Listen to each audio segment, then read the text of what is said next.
telespectadores. Tive até que falar devagar porque senão eu me embolo. Vocês sabem como é que eu sou. Enfim, gente, hoje a gente vai tratar de um assunto que é muito debatido na física, que é a questão do sistema solar, gravitação, lei da gravitação universal de Newton, as leis de Kepler. Isso a gente vai ver ao longo das nossas aulas de gravitação, tá? O que a gente vai ver hoje que eu acho importante pra caramba? O debate maior, que era a teoria geocêntrica e heliocêntrica, ok? Vamos começar falando sobre essas duas teorias que eles definiram como teorias importantes para o surgimento do universo, tá? Surgimento não, né? Mas para a organização do universo. Vamos lá. O que acontece, gente?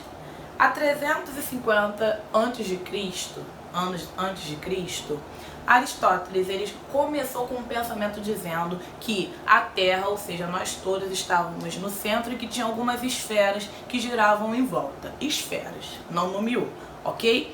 E aí, depois de Cristo, no século II, o Ptolomeu chegou bem feliz e criou a teoria geocêntrica.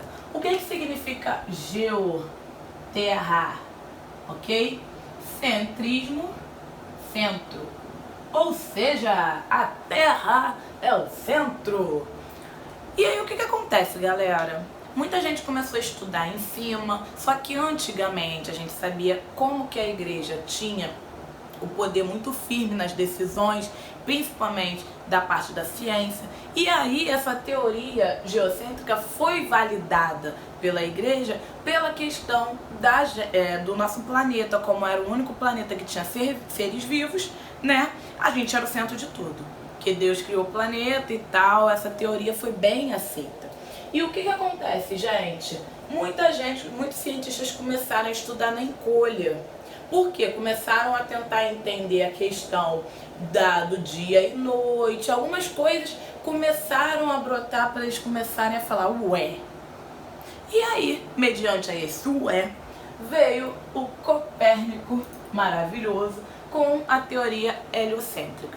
Só que ele estudou essa teoria na encolha, justamente por medo de repressões. Então ele ficou estudando ali e só deixou essa teoria ser colocada à tona depois da morte dele, ok? Porque ele, com medo, ele não quis publicar na época que ele era vivo, ok? Ele só autorizou após a morte dele. E o que significa o heliocentrismo?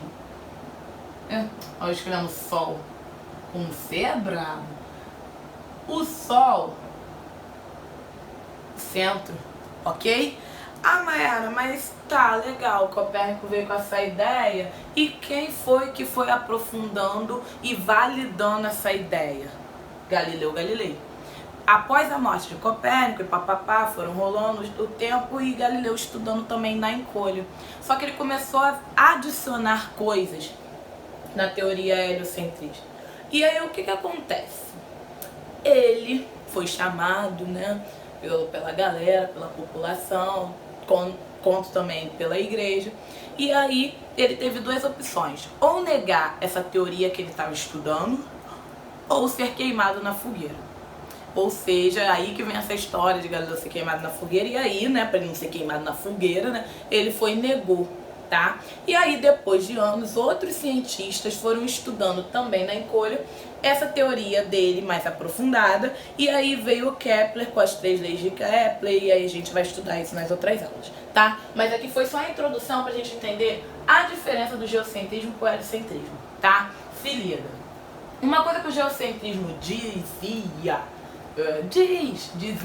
é o seguinte: que a trajetória de geral era uma trajetória circular. Com as leis de Kepler, vocês verão que não é uma trajetória circular, e sim uma trajetória elíptica, tá? E vocês vão entender o que é uma elipse, tá? Então vamos lá.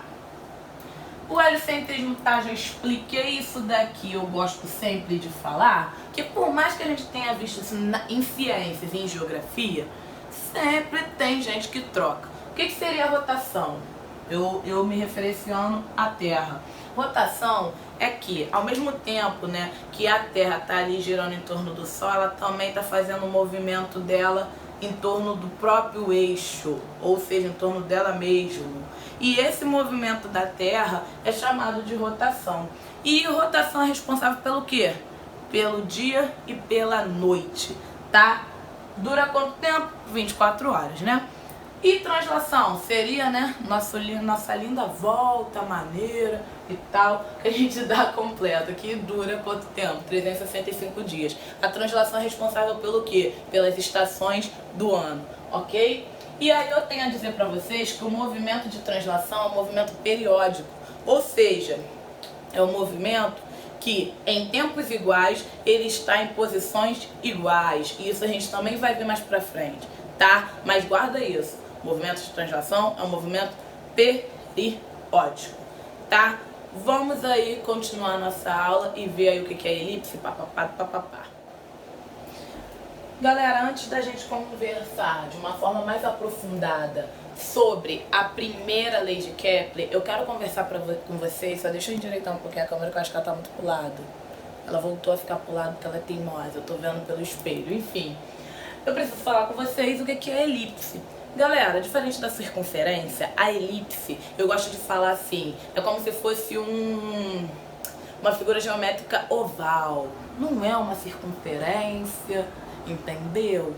E aí a galera fica, ué, Mayara, trajetória elíptica, então quer dizer que o Sol está em alguma posição dessa elipse e os planetas estão em volta ali. Isso aí. O que acontece? Diferentemente da circunferência, que a gente tem um centro, que aí tem o raio, o diâmetro, a elipse, ela tem, em vez de um ponto central, ela tem dois focos, ok? E a primeira lei de Kepler fala o seguinte, que o Sol ocupa um desses focos, ou seja, a trajetória... O que a primeira lei de Kepler diz? A trajetória dos planetas é uma trajetória elíptica, sendo que o Sol está em um dos focos dessa elipse, beleza? Ou seja, o Sol está aqui, o planeta está aqui, o outro planeta está, e o outro, e o outro, e o outro. E o que acontece? Uma coisa importante que eu tenho a falar com vocês, quando o planeta está perto do Sol, a gente chama esse processo de periélio.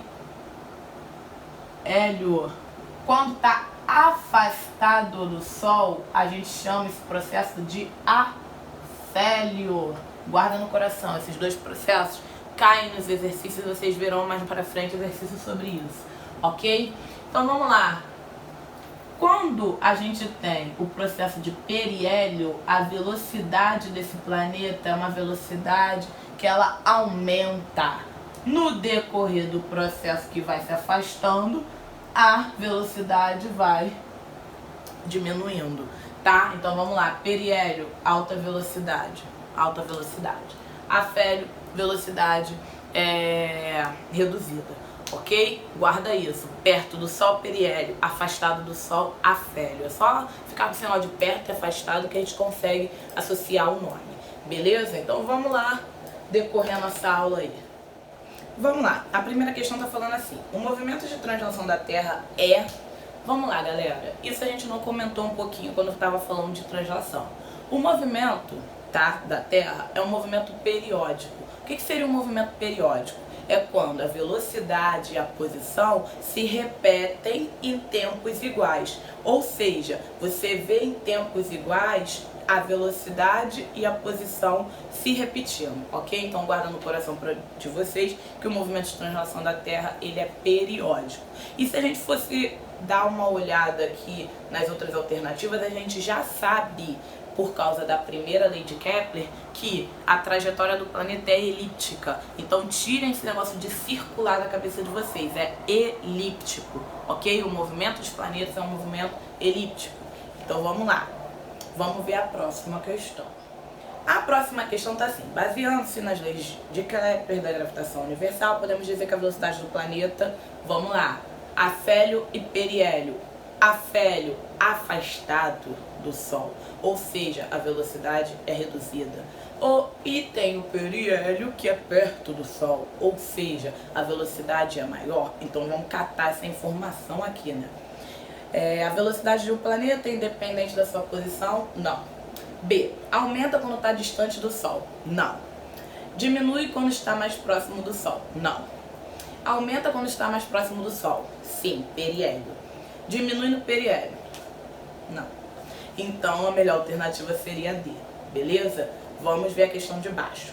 Na figura que representa esquematicamente o movimento de um planeta em torno do Sol, a velocidade é maior em... Ué, tu vai procurar o ponto que está mais próximo do Sol. A gente tem A, E e B. Qual o mais próximo? O A, o E ou o B? O A, né? Que seria a parte mais próxima do tal do periélio. Então a melhor alternativa seria A, beleza? Vira e mexe vocês vão encontrar, galera, exercício teórico sobre a primeira lei de Kepler, porque como não tem fórmula, ele vai ficar batendo nessa tecla de confundir você do movimento ser circular ou o movimento ser elíptico, tá? Lembra no coração de vocês que o movimento é elíptico, tá? E periódico. E o que mais eu tenho a falar para vocês não esquecerem? Lembrem também da questão da rotação, que está ligada ao dia e noite, e translação está ligada às estações do ano, tá? E lembra também da teoria teoria do heliocentrismo e do geocentrismo. Hélio, Sol como centro, geocentrismo, Terra como centro, que essa teoria já foi desativada e a gente ainda está na nossa teoria do heliocentrismo, tá? Falo ainda porque, né, sempre tem um que estuda, aprofunda e fala, não é bem assim, né? Mas ainda estamos utilizando o heliocentrismo, tá? Por hoje é isso, aula bem calminha pra gente começar os nossos estudos de gravitação, tá? Assista as próximas aulas, anotem essas coisas importantes. Nas próximas aulas falaremos sobre as outras duas leis de Kepler, como que calcula, tá? E vamos que vamos com calma que vai dar tudo certo. Espero que vocês tenham gostado. Vou colocar aí alguns videozinhos de referência para vocês assistirem e se aprofundarem mais na questão do sistema solar, que não é muito o nosso foco aqui. O nosso foco é calcular como que tudo isso acontece, as leis de Kepler, a questão do Newton com a lei da gravitação universal. Então tudo isso a gente vai ver mais pra frente, beleza? Tendo interesse é só se aprofundar mais na questão do sistema solar. Um beijo e até a próxima.